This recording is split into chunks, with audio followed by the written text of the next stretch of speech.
Muy buenos días a todos, bienvenidos y bueno, pues espero que estén pasando un excelente sábado. Vamos a estudiar en esta mañana este tema que hemos titulado Nunca caminarás solo. Vamos a abrir nuestras Biblias nuevamente ahí en Mateo 5:48, que es nuestra cita clave de esta mañana.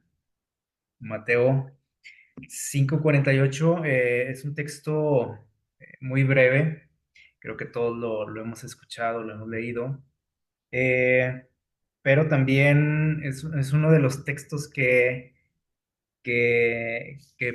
no entendemos plenamente, ¿sí? Y que a veces preferimos como omitirlo, ¿no? Darle la vuelta a la página, hacer como que no lo vimos. Porque, bueno, eh, cuando nosotros leemos esta indicación de parte de Dios, en palabras de Jesús en este caso, que nos dice, sean perfectos como su Padre en los cielos es perfecto. Yo no sé qué se les viene a la mente cuando escuchamos estas declaraciones, sean perfectos como su Padre en los cielos es perfecto. Creo que les digo, a veces es como que preferimos hacer como que no vimos este texto porque parece que nos está aquí Jesús poniendo una meta, ¿cómo podríamos decir? Imposible, ¿no? Para todo ser humano. Porque nos está comparando con Dios, ¿sí? Y dice que seamos perfectos como Él y entonces si llegamos a conocer a Dios, decimos, no, pues no, no hay comparación, no hay forma de, eh, de poder llegar a ser como Él, perfecto, ¿sí? Y entonces este texto puede causar en nosotros diferentes tipos de reacciones. Una de ellas, eh, bueno, les digo, generalmente nos quedamos así medio que no sabemos exactamente qué es lo que Dios nos está pidiendo, pero les digo, causa diferentes tipos de reacciones en nosotros, ya dependiendo pues, de nuestra comprensión, de nuestra relación con Dios. Algo que puede causar en nosotros es la frustración. Y ahorita mencionábamos, ¿no? O sea, el decir, o sea, yo no puedo llegar a ser perfecto. Eh, Comenzamos a vernos a nosotros mismos y nos damos cuenta de que es algo imposible, ¿sí? Entonces, esa es una reacción que puede causar en nosotros estas palabras. El autoanalizarme, el verme a mí mismo y darme cuenta de que eso es algo imposible de lograr o de alcanzar. Otra reacción que podemos tener es no el mirarme a mí, sino empezar a analizar y a mirar a otros, al que está ahí al lado. Eso también sucede, ¿sí? Y entonces eso causa en nosotros o empieza a despertar en nosotros orgullo. ¿Por qué? Bueno, porque empezamos a compararnos con quién, con otras personas y muchas veces a lo mejor hasta lo hemos pensado, ¿no? Al decir, pues creo que no estoy tan mal o tan perdido como esta persona, como el vecino, como el hermano de la iglesia, como mi amigo, como mi familiar. ¿Por qué? Porque empezamos a ver a otros y empezamos a compararnos, vemos que pues no estamos tan peor como decimos, no soy tan malo, ¿sí? Porque empiezo a ver a personas que están, según mi percepción, pues en una condición peor que yo. Entonces, estos dos extremos nos mantienen eh, o los utiliza Satanás, estos dos pensamientos, para mantenernos lejos del camino, lejos de Dios. Por un lado, les digo, el sentirnos frustrados, el sentirnos fracasados en nuestra vida espiritual, sentir que no es posible alcanzar la meta, sentir que no tiene sentido el acercarme a Dios, el asistir a la iglesia, el estudiar, el hablar con Dios. Eh, y por el otro lado, sentirme autosuficiente. ¿Sí? ¿Por qué? Bueno, porque me comparo con otras personas y digo, bueno, pues creo que no estoy tan mal. ¿Sí? Y eso me empieza a hacerme sentir orgulloso. ¿Sí? Y también alejado de Dios, aunque creamos que estamos cerca, porque ahí está el engaño. ¿Sí? Creer que estamos cerca de Dios porque decimos, no estoy tan mal como el que está aquí a mi lado. ¿Sí? Y procuramos también otra forma de fortalecer este pensamiento es intentar pues corregir a otros, ¿no? Porque como yo no estoy tan mal, pues eso me ha dado la autoridad a mí a estar corrigiendo a otras personas, a estarles, eh, ¿cómo podemos decir? Como haciéndoles ver lo que hacen mal, ¿sí? Y eso a mí me hace sentir que no estoy en una situación tan desventajosa en lo espiritual. Sin embargo, estos dos extremos, dijimos, nos mantienen alejados de Dios. Una tercera situación aquí es mirar a Dios. ¿Sí? En una, yo me miro a mí mismo y es un desastre mi vida y me siento frustrado, derrotado, fracasado en la vida espiritual. Por otro lado, el otro se siente como exitoso, ¿no? El que se ve, perdón, el que se compara con los demás, el que ve a los demás. Pero el que ve a Dios, que ojalá que esa sea nuestra situación, al menos de hoy en adelante, que podamos ver a Dios o buscar a Dios, eso va a acrecentar, a fortalecer nuestra fe. Entonces, de nosotros depende en qué, ¿cómo puedo decir? En qué situación queremos estar, ¿no? En la frustración, a muchos nos gusta vivir así, en el cristianismo, ¿no? Frustrados. Eh, Otros, en el orgullo y otros, dice que esto es lo que nosotros buscamos, creo, en la fe, ¿sí? Y eso es lo que Dios también espera, que nosotros le miremos a Él, que no te mires a ti mismo, ¿sí? Bueno, es bueno, ¿no? Autoanalizarnos, es bueno saber en qué situación estamos, ¿sí? Pero que eso no nos mantenga ahí, ¿sí? Frustrados y nada más viéndome a mí mismo sin voltear a ver a Dios, ¿ok? Entonces, bueno, les digo, es un texto que hemos malinterpretado dentro de una gran lista, ¿no? De textos que a veces no comprendemos bien porque nos gusta a veces nada más leer así de corrido, ¿no? Como decimos. Así lo que vemos y así lo interpretamos nosotros, pero tenemos que profundizar, ¿no? En lo que Dios nos quiere decir. Eh, y esto es lo que vamos a intentar hacer esta mañana, ver qué nos quiere decir Dios con este texto. Podemos estar pensando cada quien, ¿no? Bueno, yo creo que puede ser así. Alguien puede decir, bueno, a lo mejor es de manera, lo que nos pide aquí Dios es de manera, en un sentido figurado, como una ilustración, pero vamos a ver, otros pueden decir, no, pues es que ahí lo dice claramente, ¿no? Dios quiere que seamos perfectos. Y dentro de todas estas posiciones, bueno, pues vamos a ver qué es lo que opina Dios, ¿no? Porque generalmente nada nos basamos en nuestras opiniones o nuestras interpretaciones. Eh, la palabra original que utiliza aquí Jesús cuando pronuncia estas palabras es teleios, perdón. Una palabra del idioma griego. Eh, ¿qué significa esto? Sí, es la palabra que en sus Biblias, por ejemplo, se traduce ahí como la perfección, que Dios quiere que seamos perfectos. Pero, ¿qué significa esta palabra? Esta palabra, teleios, significa acabado, completo, que ha alcanzado una meta. Y entonces podemos decir, bueno, pues sí, tiene sentido, ¿no? Dios quiere que sea perfecto, que no tenga mancha, que no tenga pecado, ¿sí? Obviamente, pues eso es lo que desea Dios, ¿no? Pero eh, Dios conoce nuestra realidad también. Pues una cosa es lo que Dios quisiera, ¿no? Pero él conoce lo que somos, cómo somos, y tenemos que entender algo más acerca de esta palabra que Jesús emplea aquí.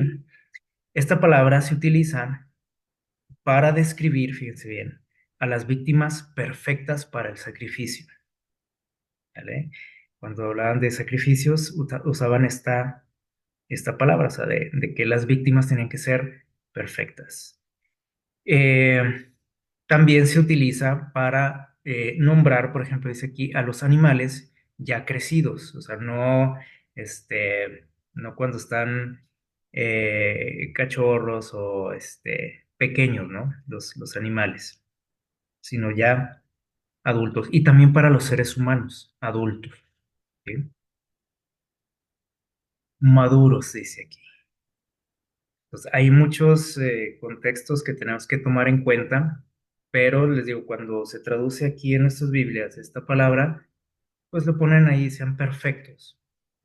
Y nosotros tenemos una idea de perfección, muy diferente, por ejemplo, a lo que significa esa palabra, ¿sí?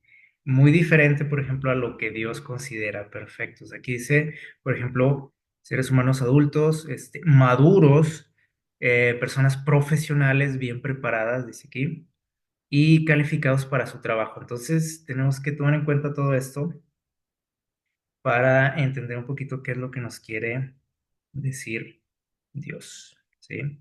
Este, esta palabra maduros es muy valiosa para entender lo que Dios nos quiere decir. O sea, en ningún momento Dios nos está pidiendo que no tengamos errores en la vida o que nos lo esté exigiendo, porque así es Dios, ¿no? Porque decimos, bueno, si Dios es perfecto en ese sentido y me está exigiendo que yo llegue a ese nivel, pues estoy perdido, ¿no?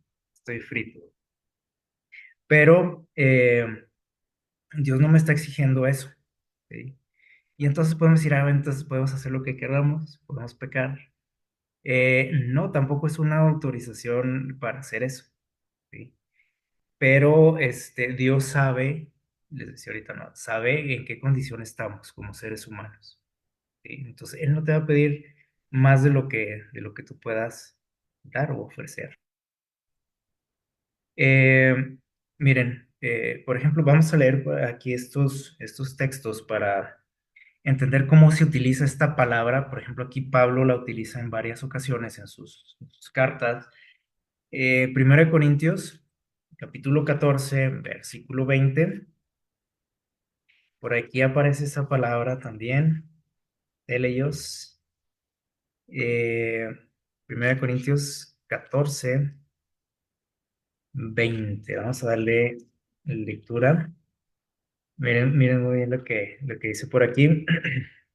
Dice, hermanos, dice Pablo, no sean como niños en el modo de pensar, sino en la malicia, dice, pero maduros en el modo de pensar. ¿Qué dice aquí Pablo? Bueno, dice que nosotros no debemos de ser como niños, dice, en cuanto a, por ejemplo, dice nuestra manera de pensar, y aquí lo traslada al terreno espiritual, ¿sí? Y estas expresiones que usa Pablo en algunas otras ocasiones las utilizó, donde nos compara o compara la vida espiritual con el desarrollo humano, ¿de acuerdo? Con el crecimiento, Pedro también lo utiliza. Y siempre se nos insta, se nos invita a madurar, a crecer. ¿Se acuerdan? Hemos leído mucho esos textos donde se nos pide que no seamos como niños, que no siempre dependamos de la leche espiritual, ¿se acuerdan? Y dice Pablo, quiero que, o yo quisiera que fueran, dice, maduros en su forma de pensar, maduros, como adultos, o sea, que crezcamos. Y utiliza esta palabra que en estas Biblias la traduce como perfecto. Entonces aquí Pablo nos dice, sean perfectos, también lo repite, así como Jesús lo dijo, Dice, no sean como niños, sean perfectos en su manera de pensar. Y entonces aquí decimos, ¿cómo que perfectos? ¿Sí? Nadie somos perfectos, decimos, no tenemos esa frase trillada, ¿no? Nadie es perfecto. Jesús mismo lo dijo, ¿se acuerdan? El único bueno, perfecto, ¿quién es? Dios. Los salmos también lo repite, dice, no hay ni un que justo, o sea, no hay nadie que perfecto. Y entonces decimos, aquí está, hay mucha contradicción, ¿sí? Si Dios dice que nadie es perfecto, que nadie somos justos delante de Él, que todos somos pecado, que todos merecemos la muerte, ¿por qué nos exige perfección? Porque muchas veces se refiere a algunas personas en la Biblia como perfectas. Lo hemos leído también, ¿no? Y esta persona era perfecta delante de Dios y decimos, ¿cómo es eso? Eh, si no ha habido nadie perfecto, ¿no? En la historia. Pero aquí también Pablo nos dice eso, dice, sean perfectos. Pero si lo entendemos, por ejemplo, por ejemplo, en esta versión sí nos dice, sean maduros. ¿Se fijan? O sea, ya cambió ahí la expresión, pero es la misma palabra en el original, ¿sí? En Filipenses, por ejemplo, en la carta de los Filipenses, capítulo 3, los versículos del 13 al 15, también dice algo aquí interesante, Pablo, que también puede parecer una contradicción. Miren lo que dice en del 13 al 15, vamos a leer, miren, dice lo siguiente. Dice, hermanos, yo no considero haberlo ya alcanzado, hablando de la meta, esa meta que decíamos ahorita, ¿no? Dice, pero una cosa hago, olvido lo que está atrás y me extiendo a lo que está adelante. También una expresión que conocemos, ¿verdad? Bastante bien de Pablo. Dice, yo no soy perfecto. Pablo utiliza estas palabras. No soy perfecto, no soy teleios, ¿sí? Eh, Dice, sin embargo, dice, yo me olvido de lo que quedó atrás, de mis errores, de mis caídas, y únicamente dice, pongo mi vista donde, en la meta, ¿sí? Y luego sigue diciendo, dice, el versículo 14 dice, prosigo a la meta, al premio al que Dios me ha llamado desde el cielo en Cristo Jesús. Y miren cómo termina la frase en el versículo 15. Así, dice, todos los que somos perfectos, sintamos esto mismo. Y si sentimos otra cosa, dice, entonces Dios nos lo revelará. Y podemos decir, "Ah, aquí se volvió loco Pablo, ¿no? Primero nos dice que él no es perfecto y luego después dice, bueno, y todos los que somos perfectos, y se escucha ahí medio soberbia la frase, todos los que somos perfectos. Y decimos, ¿qué le pasó aquí a Pablo? ¿Se volvió loco? ¿Qué pasó? Eh, lo que pasa es que, les digo, tenemos conceptos diferentes, ¿no? Entonces, las traducciones a veces nos hacen pensar otras cosas, ¿no? Entonces, por eso, si queremos nosotros entender plenamente, pues tenemos que ir a la raíz de todo, ¿no? Y aquí tenemos que entender esta palabra que se utiliza en el texto original, ¿sí? Entonces dice Pablo, yo no soy perfecto. Y luego después dice que es perfecto. ¿Cómo está eso? Bueno, él entiende que en el momento en el que está ahí, hablando, se considera una persona madura en lo espiritual, en su manera de pensar, en su relación con Dios. Pero él no dice que ya no hay nada más en qué crecer, ¿sí? O sea, en ese momento dice, me siento maduro, me siento pleno en mi vida espiritual. Sin embargo, él dice que todavía hay muchos escalones, muchos peldaños que subir todavía. ¿Qué les parece? Entonces, ya la frase ya no suena tan, ¿cómo podemos decir? Como fuera de lugar, ¿sí?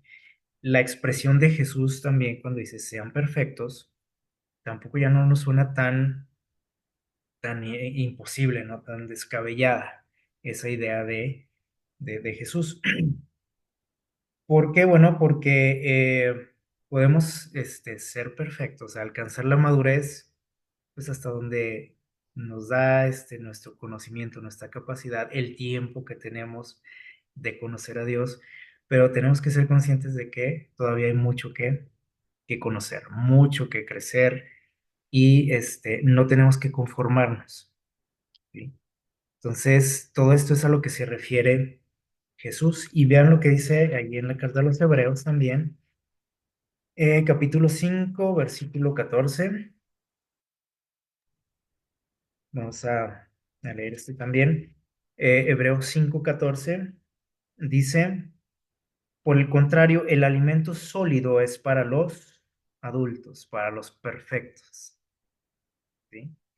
Para los que por la costumbre, dice, tienen los sentidos ejercitados para discernir entre el bien y el mal.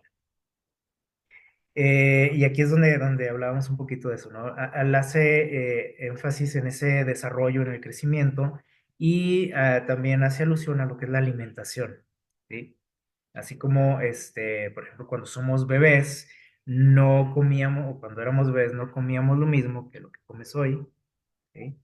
No te servían, unas enchiladas, ¿sí? Una hamburguesa, ¿no? Eso no podías comer, ¿sí? Era otro tipo de alimentación. ¿Por qué? Porque así lo requiere, ¿no? Esa edad. En la medida que vamos creciendo, dice, tenemos que comer alimento más sólido, ¿sí? Con otras características. Eh, y esto lo traslada Pablo aquí a la vida espiritual. eh, y dice aquí que esto únicamente se logra al ejercitar nuestros sentidos, ¿sí? O sea, al estar activos en nuestra vida espiritual, al estar en constante crecimiento. Y esa es una invitación, ¿sí? De parte de Dios, aquí a través de Pablo, para ser perfectos también. ¿Se fijan? Pero utiliza otro tipo de palabras, otras figuras que nos ayudan a entender qué es lo que Dios pide de, de nosotros. Eh, entonces, les digo ahorita, esas reacciones que puede causar ese texto que decíamos ahorita, es porque no comprendemos plenamente, ¿no? Lo que Dios nos dice. Por eso muchos nos la pasamos frustrados, tristes en nuestra vida espiritual, sintiendo que no, pues no damos el ancho para Dios, que es muy complicado el llegar al cielo, ¿sí? Y esto ustedes lo pueden corroborar, ¿no? Y a lo mejor les ha pasado. En algún momento alguien, algún expositor, algún predicador nos pregunta, oye, ¿ustedes se sienten salvos? ¿Sienten que van a estar en el cielo? ¿Y cómo nos sentimos? Decimos, ay, o levante la mano quien se siente salvo.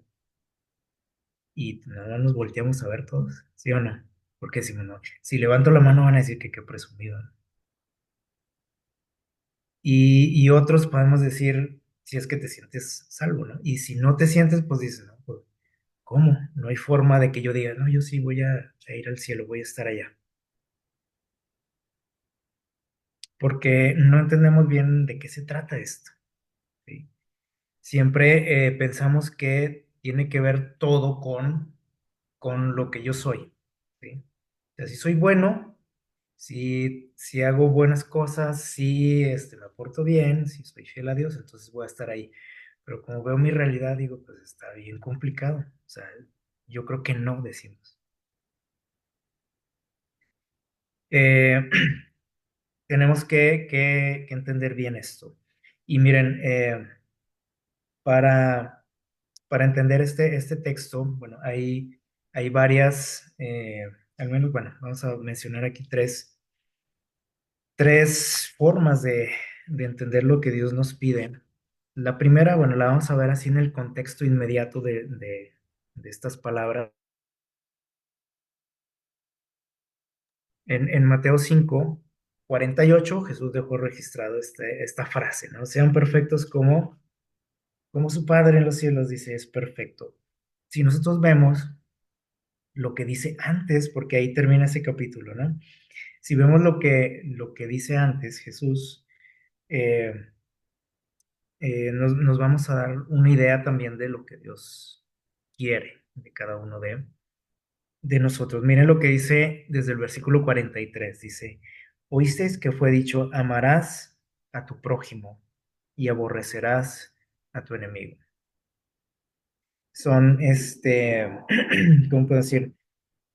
Eh, Cosas que como seres humanos estamos acostumbrados a hacer. O sea, amamos a nuestro prójimo o a la gente que nos cae bien, pero ¿qué pasa con los enemigos? Pues buscamos que a ver, vengarnos, los odiamos, etcétera.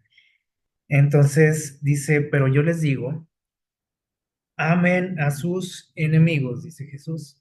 Bendigan a los que los maldicen, hagan el bien a los que les aborrecen, oren por los que los maltratan y los persiguen, para que sean hijos de vuestro Padre Celestial. Dice que envía el sol sobre buenos y malos y manda lluvia también sobre, ¿qué dice? Justos e injustos. Y pregunta qué dice, porque si aman nada más a los que los aman, ¿qué recompensa tendré? O sea, ¿qué están haciendo de más? Dice, esto mismo hacen los publicanos, o sea, la gente que no conoce a Dios también lo hace, ¿sí? ¿O no? Sí, amamos a quién, a nuestro papá, no amamos a nuestros hermanos, a lo mejor a nuestros compañeros de la escuela, etcétera, pero a los enemigos no, ¿sí? Dice, y si saludan nada más a sus hermanos, ¿qué hacen de más? Eso mismo hacen los paganos. Y luego termina ya con esa frase, sean perfectos. Entonces, si vemos lo que está diciendo Jesús antes, nos damos una idea también de lo que, de lo que se trata esto, ¿no? Miren, cuando Jesús dice aquí, amen a sus enemigos, también aquí decimos, pues que eso, o sea, ¿qué le pasa a Jesús, no? ¿Por qué nos está pidiendo eso? Bueno, tenemos que entender a qué se refería Jesús con esa frase, ¿no? Amen. Pero nosotros tenemos un concepto de amor, ¿sí? Para nosotros el decir, cuando nosotros decimos que amamos a alguien, es porque sentimos que, pues, mucho afecto por alguien, ¿sí o no? Afecto, atracción por alguien. Jesús aquí utiliza esta palabra, agapao, que está relacionada a un tipo de amor. Acuérdense que, eh, por ejemplo, los griegos tenían un concepto de amor que les digo, a nosotros nos cuesta a veces entenderlo, ¿no? Ellos hablaban del amor ágape, ¿sí? Del amor filial y del amor erótico, o sea, entre parejas, ¿sí?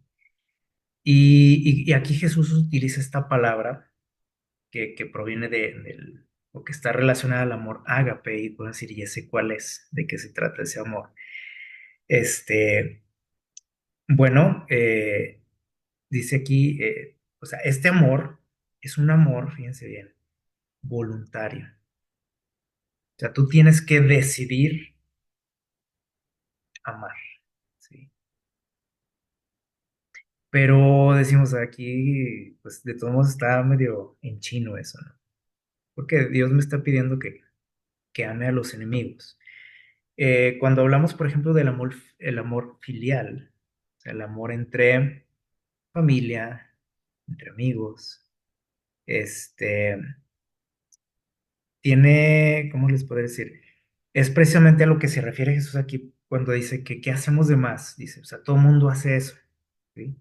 ¿El amar a quién? O sea, los que me aman, el amar a mi prójimo, o sea, la gente que está cercana a mí, cualquiera lo hacemos, hasta la persona más mala, ¿sí o no? Ese es el amor filial, es decir, es algo para lo cual tú no te tienes que esforzar, porque sale natural, o sea, ese afecto que sientes por tu hijo, por tu hermano, por tu tía, por la abuelita, por tu amigo, sale natural. Tú no te esfuerzas, o sea, simplemente porque es gente que está muy cercana a ti, empezamos a desarrollar ese afecto, ¿sí? No tenemos que hacer nada de esfuerzo. Este tipo de amor, cuando dice Jesús, pero yo quiero que ustedes amen, o sea, que usen esto, ¿sí? El amor ágape, que ustedes lo decidan, que sea voluntario de ustedes. Esto, dice aquí Jesús, no sale del corazón de nosotros. No fluye como el amor filial o como el amor erótico, ¿sí? En el cual, o sea, tampoco te esfuerzas cuando alguien te atrae, una persona del sexo opuesto, pues tampoco te esfuerzas, ¿sí? Simplemente pasa, ¿sí o no? Pero aquí este es otro rollo, el amor ágape, ¿sí? Este es, por ejemplo, el tipo de amor que Dios siente por cada uno de nosotros. Es un amor voluntario, ¿sí? ¿Y qué implica? Bueno, Jesús no nos está pidiendo que sintamos afecto por nuestros enemigos. Tampoco por personas que a lo mejor no te agradan, porque eso es normal también. O sea, no todas las personas tienen que agradarnos, así como tú no le agradas a todos, ¿verdad? Dios no quiere que sientas afecto, y ahí es donde está el problema, ¿no? Porque decimos, es que Dios me pide que ame a mis enemigos, y como no puedo hacer eso, pues estoy fuera de la voluntad de Dios, ¿sí? Estoy perdido, porque es algo que no se puede, ¿sí? Pero Dios no me está pidiendo que sienta afecto por el vecino que me echa la basura todos los días ahí en mi banqueta, ¿sí? Por el jefe que me molesta ahí en el trabajo, que me acosa, ¿sí? No me está pidiendo que sienta afecto por ellos. ¿Qué me está pidiendo Dios? Bueno, simplemente dice aquí que voluntariamente yo les ofrezca mi respeto a esas personas, cortesía, ayuda, si es necesario, lo que sea, dice incluso hasta orar por ellos. Y entonces ya aquí el concepto cambia, ¿sí o no? O sea, simplemente Dios me dice, respétalo, ¿sí? Salúdalo. Si te lo topas, salúdalo. Sé cortés, es lo que Dios pide. ¿Por qué? Porque dice, así soy yo, dice Dios. Dios no dice, aquí lo menciona, ¿no? Dice, el sol, por ejemplo, dice, sale, ¿para quién? Para todos. No dice Dios, a ver, este se porta mal, a este no le doy sol. Este es mi enemigo, a este no le doy lluvia. No, eso no pasa. O sea, Dios nos respeta a todos, dice, es cortés con todos nosotros, a pesar de que nosotros podamos comportarnos diferente con Él. Entonces, aún así, no podemos decir que esto es fácil, ¿verdad que no?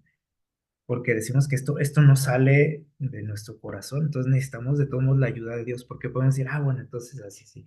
No, tampoco es sencillo, necesitamos la ayuda de Dios, pero ya cambia nuestra idea. Cuando nosotros entendemos lo que Dios realmente pide de nosotros, cambia ya nuestra mentalidad, nuestro concepto, ya no suena tan descabellado tampoco, ¿sí?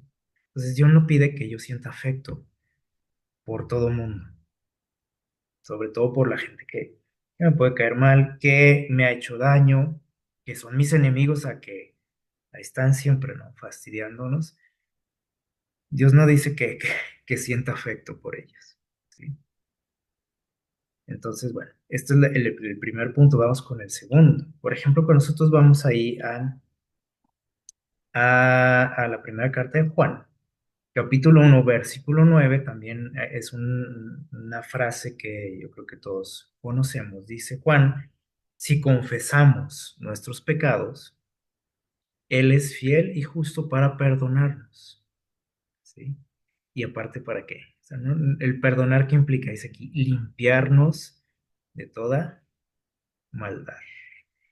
Y esta última frase, lo escuchamos decir que nos limpia, nos está haciendo justos delante de Él, nos está haciendo perfectos delante de Él, ¿sí o no? Así es. Y uno puede decir, ¿así de fácil? Sí, así de fácil. Lo único que Dios nos pide es que, dice, arrepentimiento. Dice, confiesa tus pecados ante Él. Y Él te va a que te perdona. Él te dice, ¿sabes qué? Bueno, no hay problema. Y te limpia. Y dice su palabra, o sea, nuestro registro queda como en blanco. Nuestra deuda queda en blanco. Porque estoy confiando en Él, ¿sí? En sus méritos, en su sacrificio, en lo que Él puede hacer y lo que ya ha hecho por mí. Y nos parece increíble esto, ¿sí o no? Pero es la forma en la que Él nos considera, ¿sí? Nos puede llegar a considerar perfectos. Por eso de muchas personas ahí en la Biblia, ahorita lo mencionábamos, ¿no? Cómo Él se refiere a estas personas como perfectas.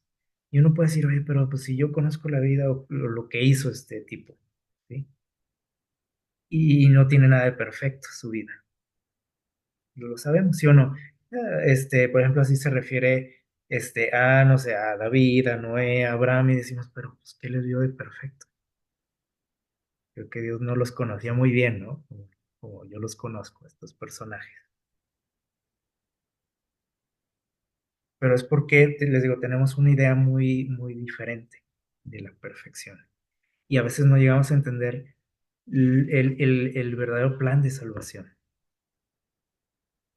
Y eso, le digo, nos mantiene frustrados en esta vida o nos hace sentirnos orgullosos, ¿no? Porque nosotros estamos luchando ahí, tratando de portarnos bien y cuando logramos cosas, las presumimos, ¿no? Y decimos, oye, pues yo no estoy tan mal, ¿sí?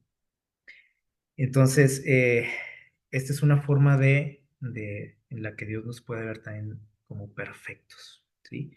Y mantener, dice aquí también, nuestros registros en blanco, en limpio, como si nunca, dice la palabra de Dios, como si nunca hubiésemos pecado. Y dice que esos pecados, esos recuerdos, se los arroja ¿dónde? Al fondo del mar. Entonces, ¿qué les parece?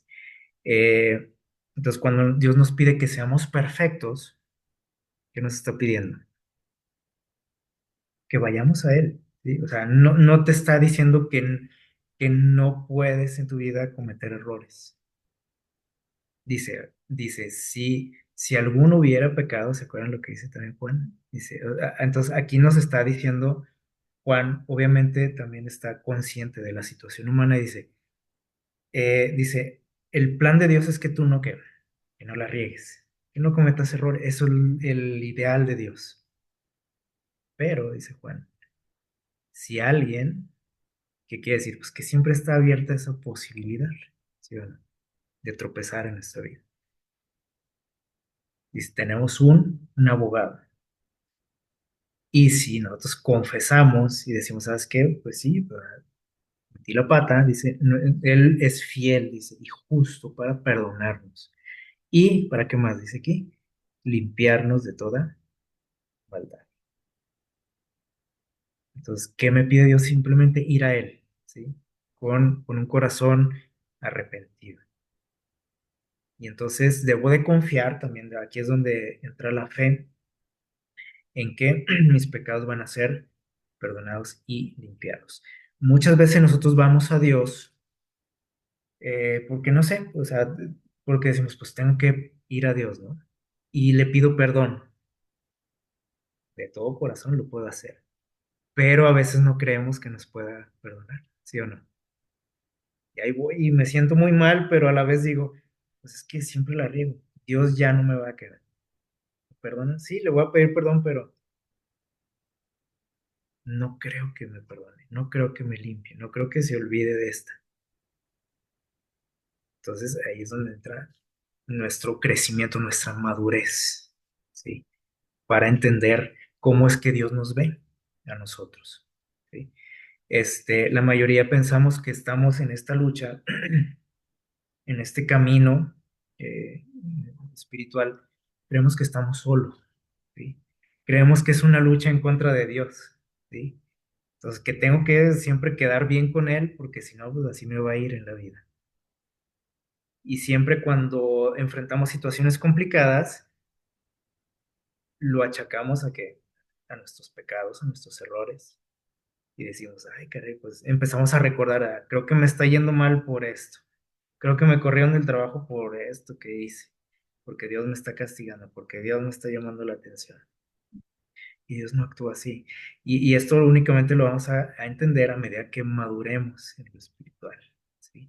Y debemos entender que en esta lucha no estamos solos, que Dios está ahí a nuestro lado, trabajando, dándonos la mano, buscándonos, ayudándonos, porque eso es lo que Él quiere, ¿sí? O sea, Él no quiere, o sea, Él no está en contra de nosotros, o sea, no es una lucha contra nosotros, ni nosotros contra Dios. Eso es lo que nos hace pensar Satanás. Y por eso muchos vemos a Dios como un enemigo, pero debemos entender que no es así. Y la tercera cosa que vamos a mencionar aquí es una promesa.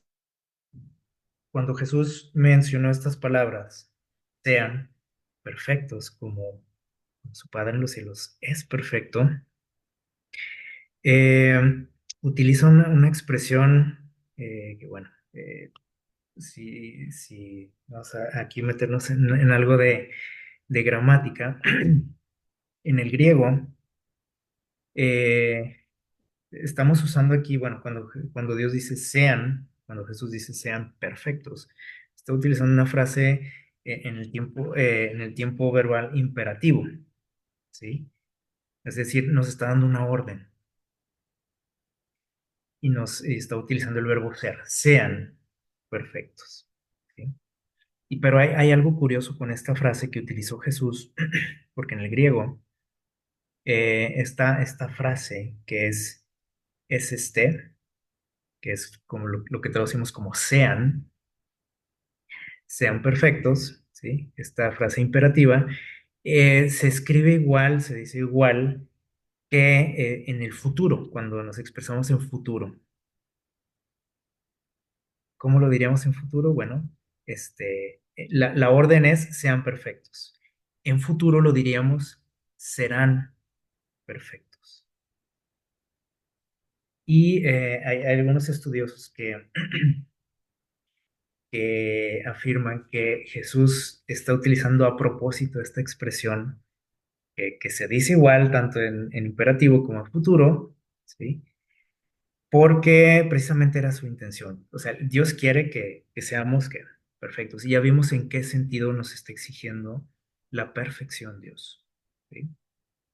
Obviamente requiere un esfuerzo de nosotros, ya lo vimos. Por ejemplo, al amar a los enemigos, o sea, es algo que tiene que ser voluntario, ¿sí?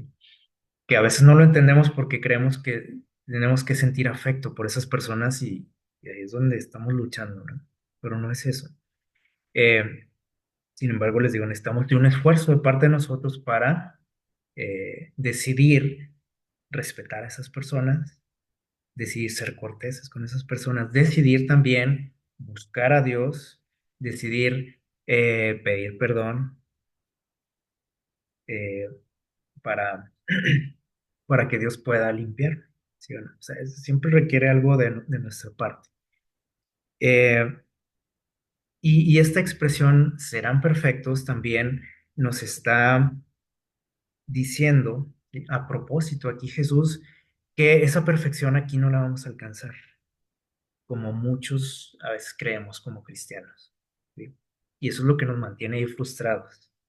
Y a otros nos mantiene ocupados intentando quedar bien con Dios en todo, hasta en la forma en la que respiro, ¿verdad? Tiene que ser de acuerdo a la voluntad de Dios. ¿Por qué? Bueno, porque malentendemos esto, pero Dios quiere también que tengamos, que seamos conscientes, ¿sí? De que aquí no lo vamos a lograr plenamente. Sí, vamos a seguir que, o sea, la invitación es seguir creciendo, seguir luchando, seguir perfeccionándonos, pero la perfección total, ¿dónde la vamos a alcanzar? Hasta que estemos con Él. Y Jesús dijo también, con esta misma frase nos está diciendo, un día ustedes van a ser ¿qué? Perfectos. Y Dios quiere que nos aferremos a esa promesa. Y que mientras nosotros aquí sigamos luchando, ¿sí?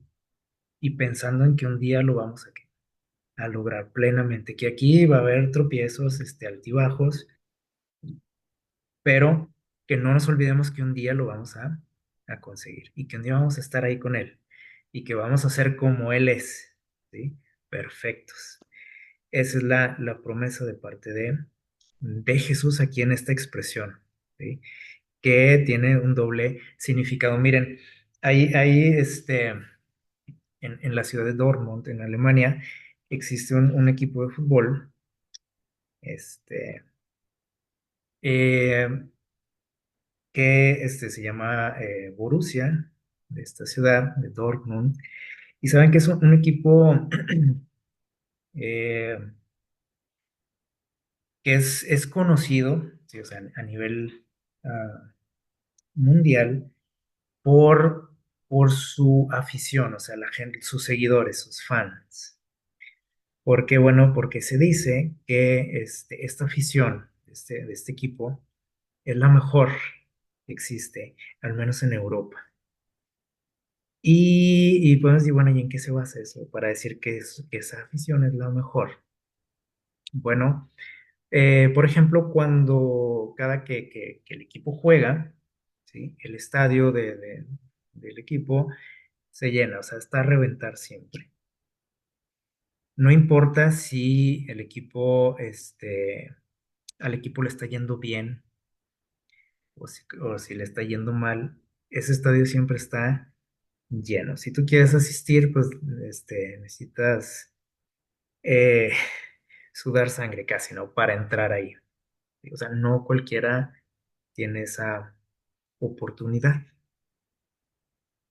Porque pues siempre, si les digo, si siempre está lleno, pues obviamente las entradas escasean, ¿no? Eh, o a veces prácticamente no hay. Les digo, independientemente de si el equipo le está yendo bien o no. Normalmente, ustedes a lo mejor si les gusta el deporte, saben que, por ejemplo, si un equipo, o si un deportista no está pasando un buen momento, sus seguidores, sus fans, su afición, pues empieza a alejar un poquito, ¿sí o no? Si les digo, si les gusta ver algo de deporte, pues se darán cuenta, ¿no? O sea, si el equipo anda mal, pues no te motivas, ¿no? Para ir a un estadio, o ni siquiera para seguirlos por televisión o por internet. Eso es lo normal, ¿no? En la mayoría de los equipos o en los deportes. Si tu equipo no está bien, pues no estás muy motivado para, por ejemplo, para pagar una entrada, para irlos a ver. Sin embargo, les digo que con este equipo es muy diferente. O sea, puede ser que el equipo no le esté yendo muy bien y aún así la gente ahí está siempre, siempre apoyándolos. ¿Qué les parece? Entonces, por eso es una de las razones por las que se dice que tienen la mejor afición, o sea, son muy fieles, ¿sí? Ahora, por ejemplo, dentro de lo que es la competencia ya, también sucede que durante, no sé, un partido, una competencia, si al equipo no le está yendo bien, si está jugando mal, si va perdiendo, en muchos, por ejemplo, en muchos lugares, la gente empieza obviamente se entristecen, se enojan, se desesperan y comienzan a como a volteársele a su equipo. Los empiezan a buchar, les silban, a lo mejor hasta los insultan. Muchos, por ejemplo, se empiezan a salir del partido. A lo mejor ustedes alguna vez han visto eso, ¿no? Entonces, está jugando mal mi equipo, pues ahí nos vemos. Ya me voy, ¿sí? O los empiezo a insultar, ¿no? Los empiezo a buchear, porque dicen, pues no, o sea, yo pagué un boleto para que me den, que le echen ganas, ¿no? Que me den espectáculo.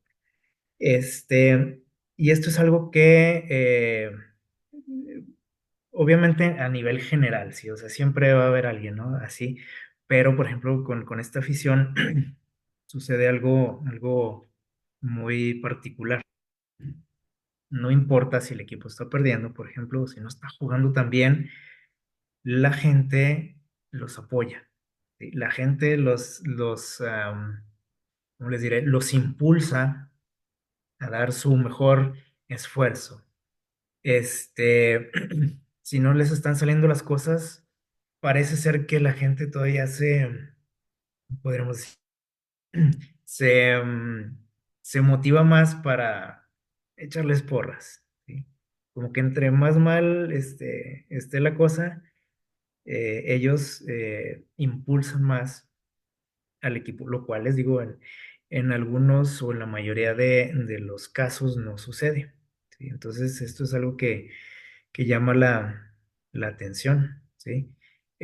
Muchos, por ejemplo, también, por ejemplo, puede ir perdiendo tu equipo y si falta un poquito tiempo para que termine el partido, pues la gente ya les digo, se empieza a desesperar, muchos se van porque dicen, pues ya perdimos, ¿no?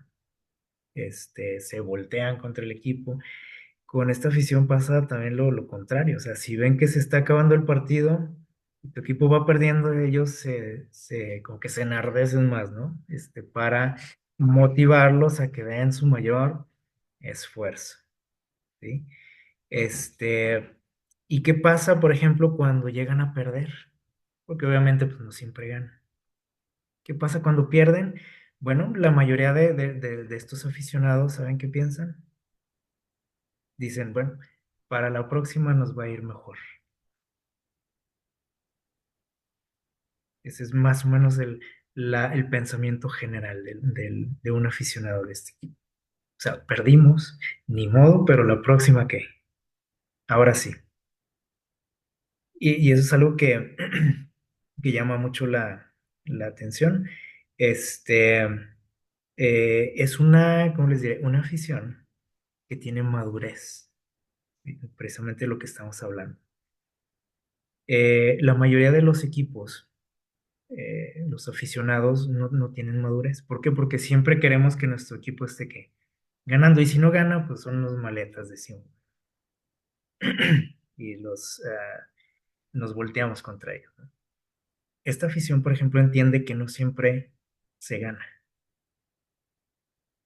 pero hay algo que siempre le van a pedir a ese equipo, que es que den su mayor esfuerzo. Y la gente sale feliz, aunque pierdan. ¿Qué les parece? Sí, bueno, les digo, siempre vas a ver a alguien que dice, pues, está molesto, bueno, uno que otro, ¿no? Pero en general, como les digo, así es la afición, ¿sí? Ganen o pierdan, salen contentos. ¿Por qué? Porque ven que su equipo se esfuerza. Ahora, los jugadores, al ver cómo la gente no los deja, ¿sí? No los deja morir, como decimos, que siempre los está apoyando hasta el último minuto, eso también los motiva a ellos, ¿sí? A echarle ganas, a no bajar los brazos, a no decir, no, pues ya perdimos, ya nos golearon. Ellos siempre tienen la idea de que pueden ganar o que pueden, no sé, empatar o que mínimo pueden hacer que un buen papel, ¿sí? Entonces, eso es algo que llama mucho la atención y obviamente, les digo, como tienen ese apoyo, su manera de jugar, pues es atractiva, ¿sí? O sea, sí, generalmente dan espectáculo ante su gente.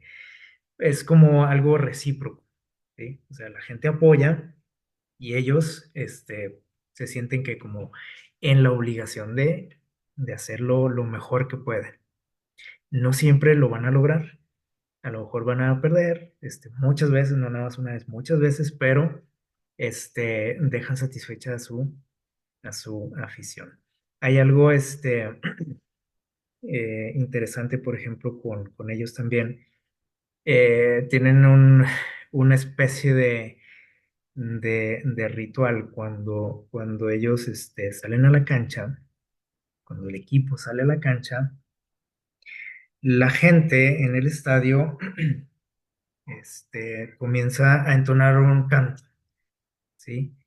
Que precisamente se llama así como titulamos nuestro tema, un canto, una canción que se llama Nunca caminarás solo. Cuando ellos salen a la cancha empiezan a entonar ese canto, ¿sí? Todos, imagínense, en su estadio caben como 85,000 personas, imagínense toda esa gente cantando, cómo se sienten los jugadores. Obviamente se sienten apoyados, motivados a dar su mayor esfuerzo, ¿sí o no? Esta es una canción por allá de los años 40, a lo mejor algunos de ustedes la han escuchado alguna vez. Así se llama, Nunca Caminarás Solo, una canción que fue compuesta para una obra de teatro, si no me equivoco, allá en Estados Unidos. Y dice lo siguiente, miren, aquí les comparto un poquito de lo que canta la afición. Dice, cuando caminas a través de una tormenta, mantén la cabeza bien alta. No tengas miedo a la oscuridad. Al final de la tormenta dice, hay un cielo dorado. Y la dulce canción dice plateada de una alondra. Sigue caminando a través del viento. Sigue caminando a través de la lluvia. Aunque tus sueños sean arrojados, dice, y dispersados, es decir, aunque te esté yendo mal de la patada, aunque estés perdiendo, aquí en el caso del deporte, aunque te estén trapeando, dice, sigue caminando, o sea, sigue echándole ganas, sigue luchando, no te rindas, ¿sí? Dice, con la esperanza en tu corazón y nunca caminarás solo. Así dice ese canto. Entonces, imagínense a toda esa gente cantando. Es algo que, este, obviamente, tiene un efecto, ¿no? Positivo en sus jugadores, en el equipo. Se te pone la piel chinita, tuvieron la oportunidad de estar en ese lugar. Entonces imagínense la motivación, ¿sí? Que siente y el compromiso que siente también el deportista con su gente. ¿Qué le está diciendo? Aquí estamos nosotros, no te agüites. Si las cosas van saliendo mal, aquí estamos nosotros acompañándote. Tú échale que ganas, da tu mayor esfuerzo. Y es algo que, les digo, obviamente tiene su efecto. Y saben que al final también, al final de cada partido, eh, independientemente si ganan o pierden, como decíamos ahorita, eh, los jugadores siempre se acercan por ahí a la tribuna y la gente empieza por ahí ¿cómo podemos decir? A reconocerles el esfuerzo. ¿Sí? Y comienzan a cantar y comienzan a aplaudirles y les echan porras ahí a los jugadores. Aquí está una imagen. Eh, y usted puede decir, bueno, si ganan, obviamente la gente está contenta. Es lo que pasa, ¿no? En la mayoría de los equipos, en los estadios, la gente les aplaude a sus jugadores cuando ganan. Pero ¿qué pasa cuando pierden? Pues lo mismo, aquí pasa lo mismo. ¿Qué les parece? Eh, a lo mejor muchos de los jugadores se sienten avergonzados, que de hecho sí pasa también y están ahí agachados, pero escuchan a la gente que está cantando y apoyándoles y diciéndoles, aquí estamos. No salieron las cosas como queríamos, pero reconocemos su esfuerzo, ¿sí? Reconocemos lo que han hecho, ¿no? El hecho de que no se rindieron, de que siguieron luchando hasta el final. Y esto podemos decir, bueno, ¿y esto qué tiene que ver con lo que estamos hablando? Bueno, es precisamente lo que Dios hace en nuestra vida, ¿sí? Ahorita decíamos, generalmente pensamos que es una lucha contra Dios en la vida espiritual, ¿sí? O sea, yo me porto mal, Él me castiga, ¿sí? Me porto mal, ya no escucha mis oraciones. Y lo vemos así, ¿no? Como si fuera un policía o un juez, ¿no? Que nada está esperando la forma de castigarnos. Y cuando entendemos y cuando nos damos cuenta cómo actúa Dios en nuestra vida, que probablemente no nos la creemos, como decimos, este, precisamente es esto, ¿sí? Cuando tú sales a la lucha, o sea, todos los días es una lucha, acuérdense. Cuando tú sales, Dios, ¿qué nos dice? Aquí estoy contigo. Yo quiero que tú des que tu mayor esfuerzo este día. Puede ser que, bueno, seguramente no vas a enfrentar qué tormentas, luchas, problemas, tentaciones, y puede ser que las cosas no te salgan como tú esperas. Por ejemplo, tú te puedes levantar en la mañana y decir, ah, pues hoy quiero echarle ganas, quiero serle fiel a Dios, quiero ser un buen ejemplo, quiero hacer esto, quiero portarme bien. Que así nos pasa, ¿no? Nos proponemos, ¿no? Pero, ¿qué pasa al final del día? Empezamos a echar cuentas y decimos, uy, no, pues hice esto, hice el otro. me peleé con fulanito, le dije esto, lo otro, le fallé a Dios. ¿Sí? ¿Y qué pasa al final del día? Nosotros pensamos que Dios está molesto con nosotros, ¿sí o no? Y ahí es cuando empezamos a pensar que cuando suceden cosas complicadas en nuestra vida, pues es porque Dios está enojado con nosotros. Pero si nosotros pudiésemos escuchar a Dios, ¿sí? ¿Qué nos diría Jesús al final del día? El día que cometiste varios errores, que te sientes mal, que te sientes que le has fallado, que no diste el ancho, te vas a dar cuenta que Dios te va a decir, aquí estoy, aquí sigo. Y reconozco bueno, cuando lo hacemos, ¿no? Que nos esforzamos.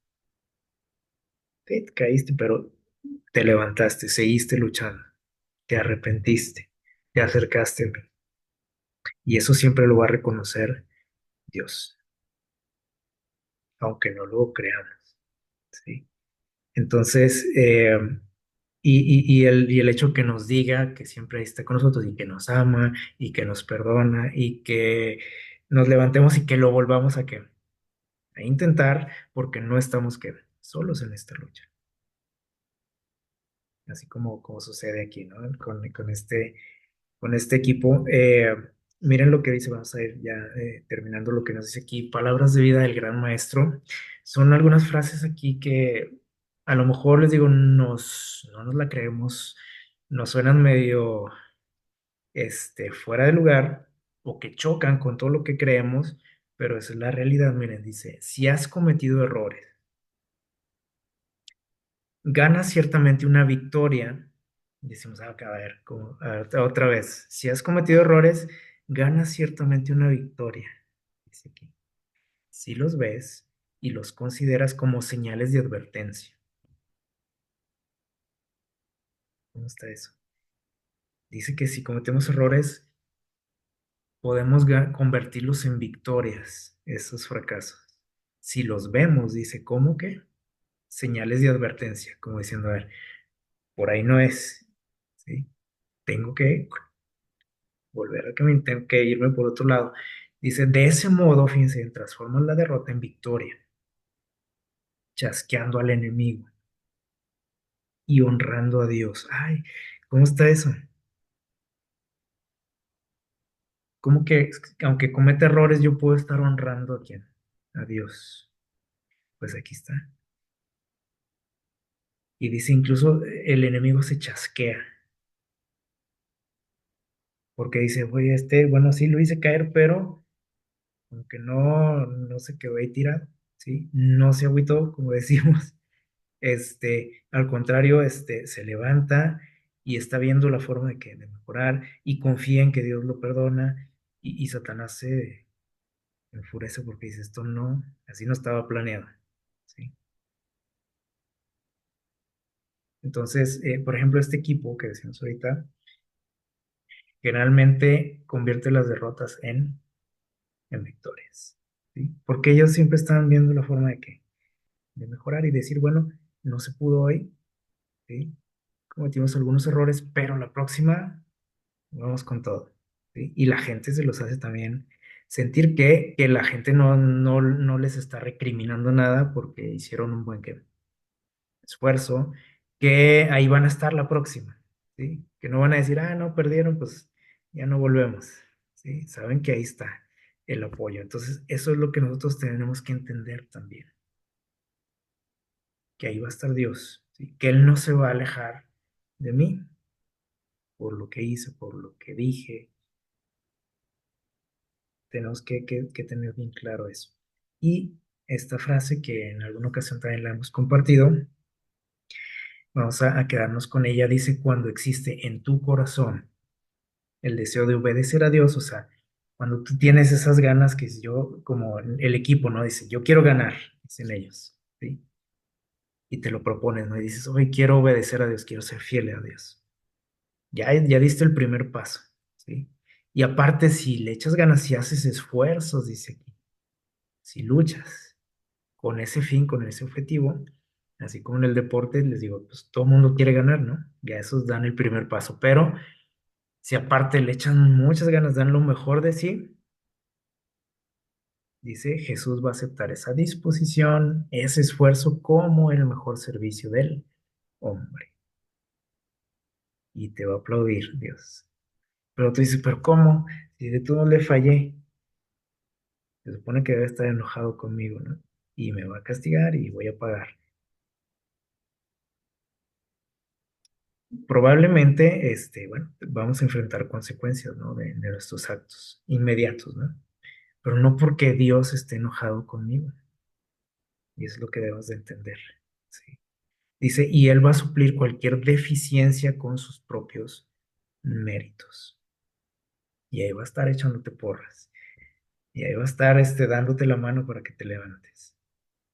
Entonces, debemos de entender que en esta lucha, ¿sí? No estamos solos, ¿sí? Y que Dios no nos da la espalda este, cuando, cuando le fallamos, que eso es lo que se nos enseña, ¿no? Te portas mal, acuérdense lo que le decimos a los niños, o lo que nos decían, te portas mal, Dios te va a, ¿qué? A castigar, Dios se va a enojar. Y crecemos con esas ideas en nuestra mente. Entonces, cuando Dios nos pide esa perfección, tenemos que entender que no se refiere a que no existan errores en nuestra vida. Quiere Dios que seamos que maduros, eso es lo que nos pide. Madurez para enfrentar esas situaciones cuando cometemos errores, madurez, o sea, en el sentido de que tenemos que seguir que creciendo, o sea, de no pensar que ya hasta ahí es el tope, lo que conozco, lo que me enseñaron, lo que me dijeron, o sea, siempre puedo seguir avanzando, como dijo Pablo, dijo, yo no soy perfecto, y a la vez dijo que era perfecto, como ven, pero dijo, todavía hay mucho camino que recorrer. ¿Por qué dijo que era perfecto? Bueno, porque él acudía a Dios si cometía errores, ¿sí? Porque él se arrepentía, porque él intentaba voluntariamente también, o sea, él se esforzaba por eso, ¿sí? Este, por ser lo que Dios quiere que seamos. Y ese es el esfuerzo que Dios pide en nosotros. Eso es lo que pide esa gente, esa afición que decíamos ahorita, que des tu mayor esfuerzo. Y por eso siempre salen contentos, ganen o pierdan, ¿sí? Que es una afición con madurez. Y eso es lo que nos pide Dios, esa madurez espiritual para enfrentar nuestras luchas cotidianas. Que el Señor les bendiga y que tengan un feliz día.